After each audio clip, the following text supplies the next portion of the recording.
How's it going, everyone? Got quite a lot to go over in this video. As mid as the PlayStation Plus Extra Catalog update is, it is going live right now, so you do have a bevy of new games to check out if you are a Plus Extra subscriber. Got a bit of an update on an upcoming JRPG. You guys know me, I love me my JRPGs. Obviously, we had the big wave of them early this year, but still some exciting titles coming out for the rest of this year, so we'll talk about that. And a notable title is getting a physical release here shortly. We'll talk that at the end of this video. But right off the top, yes, the PlayStation Plus Extra Catalog update is live right now. As mediocre as it is, you do have some new games to check out, headlined by Red Dead Redemption 2.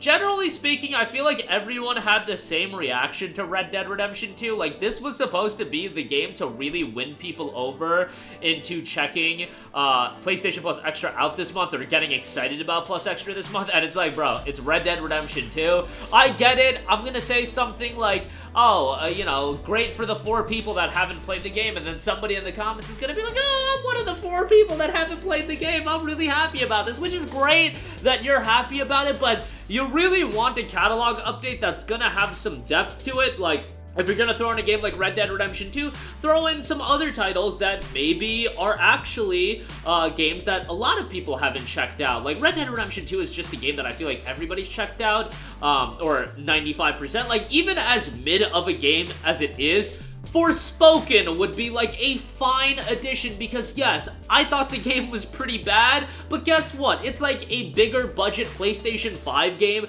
that a lot of people skipped out on, and it had a mediocre reception, but you know what? If some people check it out, they might actually find some fun out of it. Red Dead Redemption 2, on the other hand, is just a game everybody's already checked out, or damn near everybody. If I polled my audience, I would probably think like 20% of them have played Forspoken, and then like 95% of them have played Red Dead 2.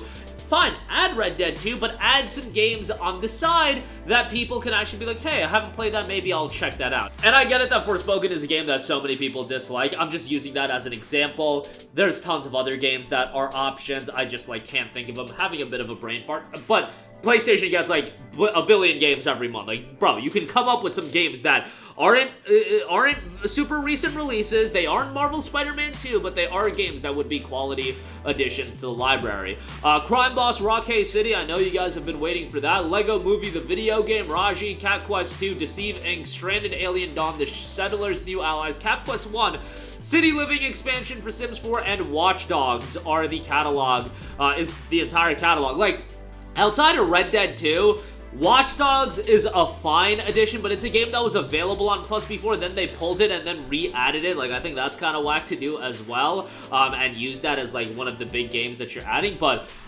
really, like, bros, the best game getting added that I think people haven't checked out in this Plus Extra Catalog update is Cat Quest 1 and 2. Like, I love me some Cat Quest. I think it's a good game, but when Plus Extra, like, to me, is being headlined by Cat Quest because on the basis that everyone's played Red Dead, which I don't think is a stretch, we got a problem. As much as I like Cat Quest is fun. It's like a tertiary, secondary game even, but to be like the star of a Plus Extra catalog update, I feel like we got some problems there. I don't know. Maybe I'm out to lunch. Maybe you guys disagree. Maybe Red Dead's doing it for you. Maybe Watch Dogs is doing it for you, but for me, like, Cat Quest is the standout here, and like, I like Cat Quest, I recommend the game all the time, but bro, it's Cat Quest. Like, we gotta chill here a little bit, but there you go with that. That is going live right now. Alright, moving on from that, here's some exciting news.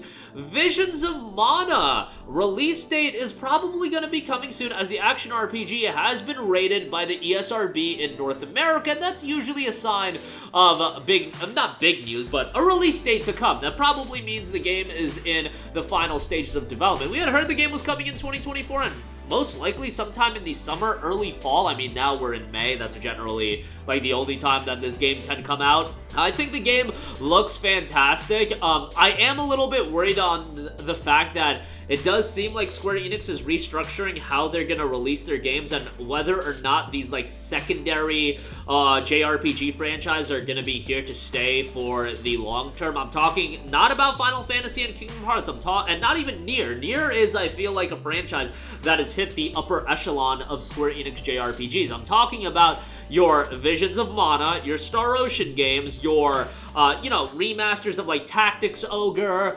your Saga titles, you know, games of that level. I don't know if they're long for this world. Hopefully they are. I want depth to my JRPG releases. I just don't know if the return on the investment is going to be there. I gotta say, I think Visions of Mana looks fantastic. The game just looks like a joy to play. Is it a blow-away title from a visual standpoint? Not necessarily, but I think the game, you know, has a charming art style to it and can work for the style of game that it is. The game notes, immerse yourself in the vibrant graphics of this beautiful world where the powers of nature blend with the elemental aspects of mana to create a rich tapestry of life. Journey through enchanting locations with near seamless transitions in a semi-open field that's yours to discover. Brace yourself for fast-paced, multi-dimensional actions in battle to enrich your fighting experience. Use the magic of the elementals to explore the vast world to your heart's content. So, the game is going to be a multi-platform release coming out on Xbox as well. It'll sell 4 copies on there, but I think a PC release is super smart to do, and it looks like Square Enix is going to be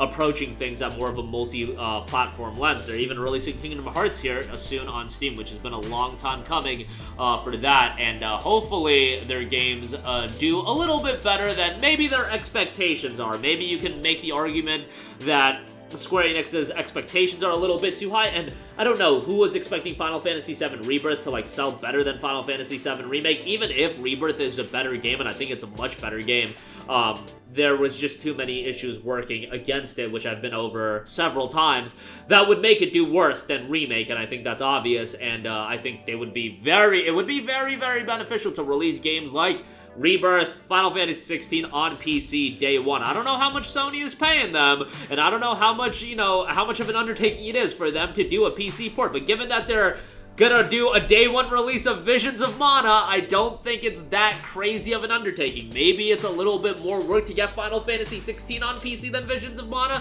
but guess what? It would be a lot more as far as sales numbers go for a Final Fantasy 16 versus a Visions of Mana as well. I think with a game like FF16, you're looking at 1.5, 1.7xing the sales by having a PC release, and that's obviously just me throwing a dart at the wall. It's impossible to tell, but, you know, releasing the game a year after the original release, it's not going to do as well. It's still probably going to do okay, but nonetheless, that diatribe over. Visions of Mana, hopefully we'll get a release date for that soon. And lastly, Tomb Raider 1 through 3 Remastered is getting a physical release. As noted on Aspire's Twitter account, yep, the rumors are true. Tomb Raider 1 through 3 Remastered is coming to physical. Take a peek of what's included in the deluxe edition. Keep an eye out for pre-order links later today, so that'll be coming as well.